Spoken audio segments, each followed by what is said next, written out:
Don't you want devoted followers who leave their families for you, give their money to you, give their bodies to you, give up their lives for you, consider you God, and will kill for you? Don't you want to become a cult leader? Hello and welcome to Serial Killing, a podcast, where we also veer off the serial killer path to delve into other topics within our beloved true crime community. This week's podcast will be on a cult called the 12 Tribes, suggested to me by our friend Hager_MR, so thanks for the suggestion. This cult was founded by Eugene Spriggs, so let's start with him. Elbert Eugene Spriggs was born on May 18, 1937 in East Ridge, Tennessee. So let's get into some history for that time. On June 1, 1937, Amelia Earhart and her flight navigator, Fred Noonan, took off from Miami to attempt a round-the-world flight. And after traveling 22,000 miles, they took off from New Guinea for about the last 7,000 miles or so. On her last recorded radio broadcast, she was heard saying, quote, "We are on the line 157337, unquote. She was never heard from again, and though there are many who believe they know what happened to her or where the plane actually crashed, what happened to her is still officially a mystery. Also this year, the German airship the Hindenburg left Frankfurt, Germany on its way to Lakehurst, New Jersey. While attempting to dock there, it burst into flames, killing 35 passengers, crew, and one person on the ground.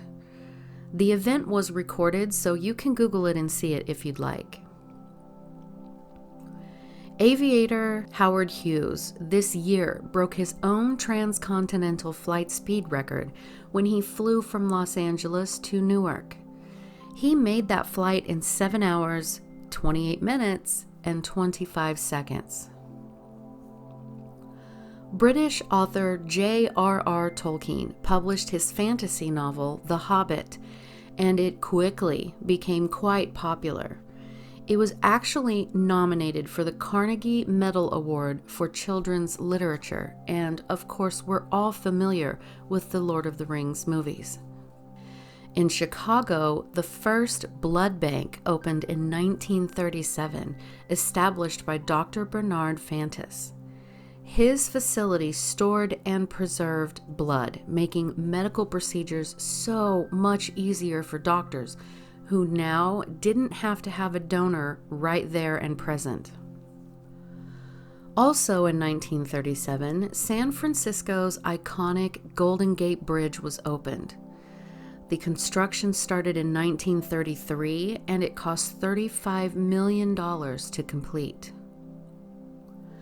King George VI became the British monarch this year. England also started their 999 emergency telephone service. Some notable birthdays this year are some of my most favorite actors: Anthony Hopkins, Warren Beatty, Bill Cosby, Morgan Freeman, Dustin Hoffman, Jack Nicholson, and Colin Powell. The average cost of a new house was about $4,100, or rent was $26 a month. Give or take, this is an average. The average yearly wage was $1,780. A gallon of gas was just 10 cents. So this gives us a sense of what the atmosphere was the year that Eugene was born. Now, it really was surprisingly hard to find information about Eugene, especially regarding his childhood and his upbringing, but I will give you what I have. Eugene's parents were Elbert Eugene Spriggs Sr. and Mabel Lucille Wilson. The two were from Tennessee and had settled in Chattanooga. Elbert worked in a factory as well as being a scoutmaster, and all sources say he was a deeply religious man, but very generous and charitable, as well as being very well respected in his community. Elbert and Mabel had Eugene, as I'm going to call him, in 1937, but his parents nicknamed him Gene. By all accounts, he had a normal childhood, outside of having to go to church 3 times a week. He was also disciplined very, very harshly, but it was stated that his father was proud of him, and Eugene wanted very much to please his father. He respected his father tremendously. But as Eugene grew and became a younger teen, the peer pressure he experienced to fit in with the other kids was apparently enough for him to begin to give in to those temptations of the times. He, of course, began to hang out with his friends after school, which morphed into smoking and drinking, which morphed into going to parties, as teenagers sometimes do. On top of that, Eugene was popular and was also a bit of a talented football player, so much so that he even won a football scholarship to the University of Chattanooga.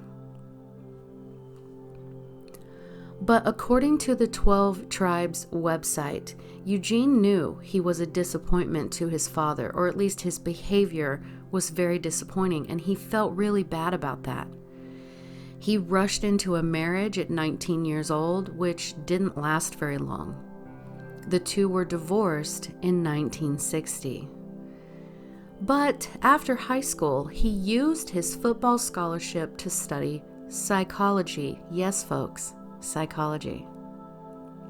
Once he graduated, he married again and was also drafted into the Army. Now, while in the Army, due to his college degree, he was given the task of performing psychological testing for new recruits. Yes, second level psychological testing. His Army career lasted all of 1 year, and he was released in 1963. Eugene immediately went into teaching at a high school and being a guidance counselor, level 3.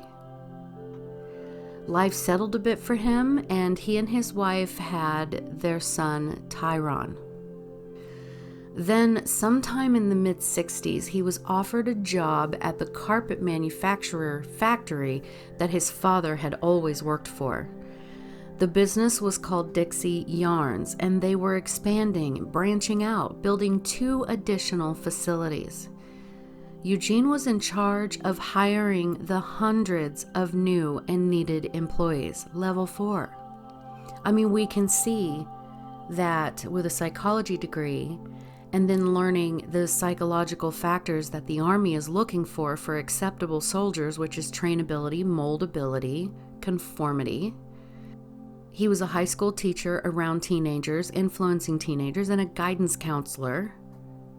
And now we see that he was in charge of hiring hundreds of new employees at this factory. I mean, you see where I'm going, guys. For years, Eugene was basically the manager of the HR, or Human Resources Department, and he made very good money. He too was very well respected, and he was great at his job, but again, was letting societal pressures get the best of him. Now, what these pressures were was not immediately clear, but it's hinted that he got to travel the world and he took on a more carefree lifestyle. He effectively abandoned his wife and son, and the marriage ended in divorce. Now, Eugene's father, very aware of his son's, quote, wayward ways, was dying in 1966. From his deathbed, his father pleaded with him to, quote, get right with God, and Eugene assured his father that he would. But at first he didn't. He remarried again in 1969, eager to start a whole new family, a whole new situation. But we all know what the late 60s were about. right? And Eugene claimed he was not comfortable with the loose morals of the times. And just as the first two did, his third marriage was not a good fit for him, I suppose. So he decided to travel to California to visit relatives and look for work and, get a fresh start. He made it as far as Alabama so that he could visit a friend who owned a carnival, and he was offered to stay for a while and work, to which Eugene accepted. So around this time, we begin to get the first reports of what his true personality was like. He was obviously a former athlete, and he did keep himself in shape. He was educated, and people described him as charismatic, which is not going to surprise any of us. He was described as a man who, quote, had a presence about him. It was also around the same time that Eugene reportedly heard the voice of God ask him, quote, "Is this why I created you?" And this apparently shook him to his core. He looked around him, he saw the kinds of people, walking around the carnival and their behaviors and whatnot, and he walked out right then and there. Eugene supposedly went to his motel room, dropped to his knees, and prayed. Here's an excerpt from the 12 Tribes website. Quote, "Crying out to the one who had asked him that question, he told his creator that he knew the way he was living was not what he had been created for. He expressed deep sorrow for how he had let his life run out of control since he had been a teenager. He did not know what he had been created to do, but he wanted to be saved from the sins that kept him from doing it, and he wanted others to find out what they were created for too." Unquote. So at this point, Eugene was 33 years old. It's 1970. He continued on to California, newly motivated to change his way of thinking and how he was living his life. Once he arrived, he saw that the whole Jesus movement was in full swing. Think back to my podcast about the children of God. So let me give you a clearer picture of what the Jesus movement was and some of why it was occurring. The 1960s counterculture and the 1967 Summer of Love saw thousands and thousands of young hippies make their way to the Haight-Ashbury area of San Francisco. Think The Doors, Janis Joplin, Jimi Hendrix, and one of my favorites, Jefferson Airplane and their song, White Rabbit. This was a time where young adults were breaking free of their strict ancestral and societal rules.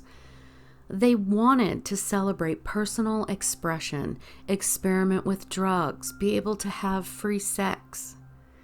This young generation wanted to abandon the materialistic lifestyle they saw society heading toward, and they just wanted a more simple life. But with the experimentation of drugs, they were also seeking out other spiritual avenues beyond the various churches that, they had been raised in. People were meditating, experimenting with the occult. There was kind of sprinkles of Buddhism, Krishna consciousness, and even Native American spirituality.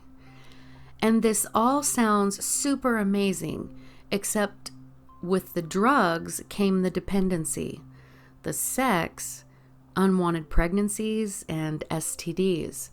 Many were homeless, penniless, and would sleep wherever they landed. So it was during this very crucial, pivotal time when they began to realize this movement wasn't as fulfilling as they had hoped. In came the hippies who were evangelists, the quote, Jesus freaks. Not my label, by the way. They urged people to abandon their loose and wild lifestyle and come back to God. And it worked for a great number of people. This group still agreed with many of the ideals of the times, living simply and loving everyone, peace, and so on, but without the negative stuff. They advertised that they'd all be one big happy family. We see this with other cults like Jim Jones, Charles Manson. The list is long. So this was the atmosphere that Eugene arrived in California during. He stated that as he walked along a beach in Santa Monica, he rededicated his life to Jesus. He uses John 15:5 as his spiritual truth. Quote, "I am the vine, you are the branches. He who abides in me, and I in him, he bears much fruit. For apart from me, you can do nothing." Unquote. He noticed immediately that people were once again excited about their belief in the Christian God, and he joined right in, praying with people, distributing literature on the streets, and so on. He volunteered at a rescue mission and preached, along with others, that God was a gentle God and wanted to heal them of their burdens. Eugene spent the next couple of years preaching and spreading the word in Southern California, and then he traveled to Jackson Hole, Wyoming. Now, while in Wyoming, he met a young woman named Marcia. Marcia was an atheist. She hadn't been raised in the church at all. She had studied philosophy in college and found religion to be hypocritical. She dropped out of college and moved to Jackson Hole, a small village, wanting to get closer to nature and live a peaceful life. She met Eugene and was drawn to him, though she thought his deep religiousness was kind of ridiculous. But then he started preaching to her about how, Jesus loved the world and everyone in it, and she began asking the questions that most atheists ask. And rather than give her the usual excuses, Eugene flat out told her that he didn't have the answers, but that it wasn't Jesus' fault that people didn't obey. According to their official website, this is all it took to convert Marcia. The two got married in 1972 and traveled back to Chattanooga, Tennessee, where they joined a Presbyterian church. It was during this time that he began to put together the ideas that he would later implement in his group, the 12 Tribes. He and Marcia also sort of opened a coffee house business out of their home. They called it the Lighthouse. They preached to the teens that would come to get coffee, and a small movement was born from that. That was called Light Brigade. So as this group slowly grew, they began to live communally, meaning all together. After a year, Eugene and Marcia opened their first restaurant that they called the Yellow Deli. They all went together to a church who really wasn't very happy that they brought with them young people from all races and walks of life. Now, in early January 1975, the Light Brigade, if you will, showed up to church, only to find it had been closed due to the Super Bowl. And side note, for those that aren't from the U.S., the Super Bowl is just the last American football game of the year. Now, this, of course, was unacceptable to Eugene and his following, so they started their own church that they called, quote, the Vine Christian Community Church. Vine being the street that they were all communally living on. Now, the Yellow Deli was used to recruit new followers, and the employees of the deli weren't paid a wage at all. They worked in exchange for free room and board. This, of course, showed huge profits for Eugene because, he didn't have to pay anyone. They also began to expand, opening churches along with Yellow Delis in Georgia, Alabama, and another one in Tennessee. They started holding their own services that they called, quote, crucial mass, which was when the group would just suddenly and spontaneously all start praying at the exact same time. They began baptizing people outside of any denominational authority. The local Christian community was not having it, and they began to complain to the, quote, Parents' Committee to Free Our Children from the Children of God, and the, quote, Citizens Freedom Foundation. They accused the Vine Christian Community Church of being a cult, with Eugene being the leader. Now, as with any new movement, cult, what have you, there are rules, so here are a few of Eugene's. Women should be subservient to men. Quote, their primary purpose is to have children and raise them. Other women may work 14 to 16 hours a day for the group, unquote. Corporal punishment is essential to raising children, and a common punishment is, quote, being beaten on the bottom of your feet with a cane dipped in resin, unquote. Eugene began teaching that, yes, children are to be beat with a rod, as the Bible teaches, and that they should be disciplined harshly and often, before the age of 4 mostly, so that in a way their spirit is broken, like an animal, and they no longer have a will of their own. And this discipline could be inflicted from anyone else in the group if they thought the child was being disrespectful. The end result is a breakdown of the self and total devotion to the group.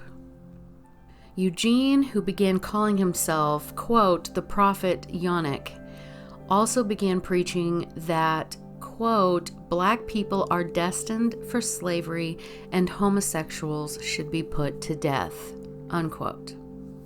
Eugene taught that homosexuality was indeed a capital offense and would later claim that he cured some of being gay. Interracial marriages were outlawed, quote, as their goal is to not create one gray human being, unquote. Slavery is sanctioned. He said, quote, it is sometimes the only way for some people to be useful in society. If American slaves were mistreated, it was the fault of the slave, unquote.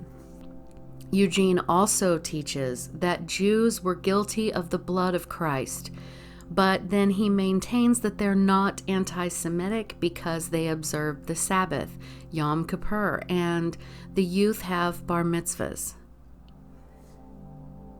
Now, to be clear, they intentionally hide what they call the hard words from newer members until they, the leaders of the community, decide that the newer member is ready, which is to say fully assimilated and with nowhere else to go because they've given up all of their possessions, they've left their loved ones behind, they've burned all their bridges, as the community of the 12 tribes teaches you to do.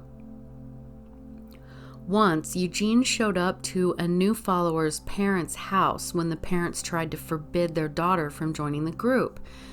The mother said that they were a Christian family and therefore her daughter didn't need to move onto the whole commune thing with them. Eugene looked that mother straight in the face and said, quote, it's because of mothers like you that I have to rescue girls like her, unquote.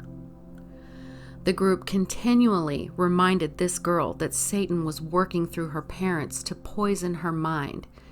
She did finally escape a little over a year later. So there's some insight. Now, in the late 70s, the group began to spread northward to Vermont and opened a church called the Northeast Kingdom Community Church. Eugene began referring to all other denominations of Christianity as the harlot, more commonly known as the whore of Babylon, associated with the literal Antichrist.